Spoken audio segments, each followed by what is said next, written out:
અરબી સમુદ્રમાં લાપતા ખલાસીઓની શોધખોળ તેજ કરવામાં આવી છે। સમુદ્રમાં ભારે તોફાન વચ્ચે કોસ્ટગાર્ડનું સર્ચ ઓપરેશન હાથ ધરવામાં આવ્યું।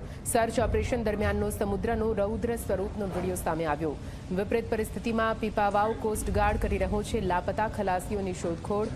હજુ પણ 9 લાપતા ખલાસીની શોધખોળ ચાલુ છે, જેમાં દરિયાઈ તોફાનથી અડચણ ઊભી થઈ રહી છે।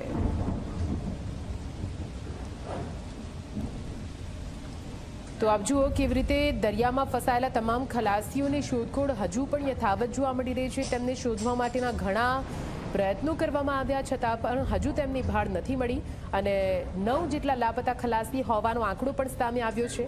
જો કે તેમને શોધવા માટે હાલ તો મહાજહેમત ઉઠાવવામાં આવી રહી છે। આપને જણાવી દઈએ, દરિયામાં ભારે કરંટ અને ઊંચા ઉછળતા મોજા વચ્ચે કેટલાક ખલાસીઓ ગાયબ હોવાની વિગતો પ્રાપ્ત થઈ હતી। તેને લઈને કોસ્ટગાર્ડે તુરંત જ રેસ્ક્યુ ઓપરેશન ચલાવ્યું છે। જો કે હજુ પણ 9 જેટલા ખલાસીઓની શોધખોળ ચાલુ છે।